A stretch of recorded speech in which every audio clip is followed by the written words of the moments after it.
पहिल्या प्रथम आम्ही इथे आलो, पण एक गोष्ट चांगली आहे की आमच्या अनुपस्थितीमध्ये सुद्धा जे काम व्हायला पाहिजे होतं ते झालेलं आहे। आणि मी खास करून आभाजी आहेत, त्याच्यानंतर टाटा जे आपलं संपूर्ण बांधकामाचं काम करतात त्यांना धन्यवाद देतो, आणि सुभाष देसाईजी जे सातत्याने लक्ष ठेवून आहेत त्यांना धन्यवाद देतो।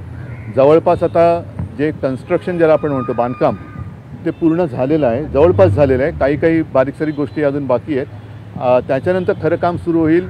सगळं हिंदू हृदय सम्राट शिवसेना प्रमुखांच्या बाबतीतले जे संपूर्ण आपल्याला माहिती द्यायची आहे, ते त्यांचं पूर्ण आयुष्य ते त्याच्यामध्ये आपल्याला साकारायचं आहे, त्या सगळ्या गोष्टीला सुरुवात होईल। आणि आमचा प्रयत्न असा आहे की साधारणतः पुढच्या महिन्यामध्ये टाटा का काम पूरा हो जाएगा, बरोबर ना? पुढे गेले टाटा, बरोबर। हां, जुलै एंडपर्यंत बांधकामाचं काम पूर्ण होईल असं आत्ता मला यांनी सांगितलेलं आहे। म्हणजेच काय की साधारणतः ऑगस्टपासून प्रत्यक्ष स्मारकाचं डिस्प्लेचं काम जे आहे आतमधलं, जे फार महत्त्वाचं असतं इंटिरियरचं, ते सुरू होईल। आणि प्रयत्न आमचा असा आहे की 23 जानेवारीपर्यंत जनतेसाठी लोकार्पण त्याचं करावं असा आमचा प्रयत्न राहील, कारण खूप हे काम बारकाईने आम्ही बघतो आहोत, कोणतीही गोष्ट यातनं सुटता कामा नये तेही बघतो आहे।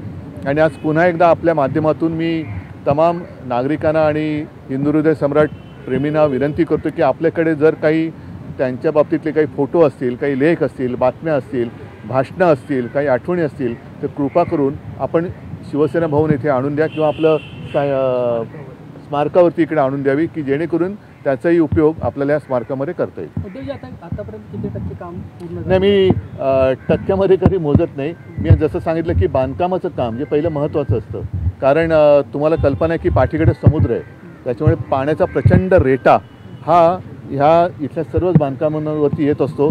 त्याच्यापासून एक रक्षण करणाऱ्या काही गोष्टी कराव्या लागतात, ज्या मग ह्याला एक बेसमेंट आहे, मग ते पाणी झिरपता कामा नये, त्याच्यासाठी सुद्धा काही खबरदारी घेण्याची गरज होती। त्या घेण्यामध्ये जो काही अवधी लागला तो लागला आणि तो आवश्यक होता। आणखीन काही बारीक सारीक गोष्टी ज्या बाकी आहेत, ज्या अत्यंत आवश्यक आहेत, त्या पूर्ण आता करायचं बाकी राहिलेलं आहे। पण जर का बघितलं तर ढोबळमानाने बांधकाम तसं पूर्ण झालेलं आहे।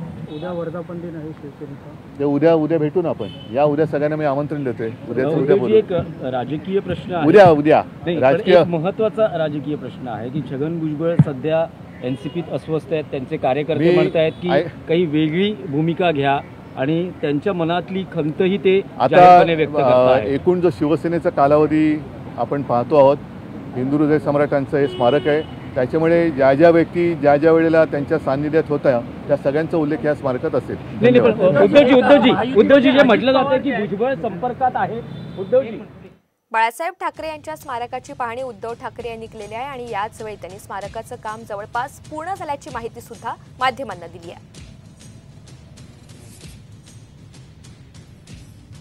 तर मुंबईमध्ये बाळासाहेब ठाकरे यांच्या स्मारकाची पाहणी या ठिकाणी उद्धव ठाकरे आणि आदित्य ठाकरे यांनी केलेली आहे आणि याच नंतर ते माध्यमांशी बोलत होते।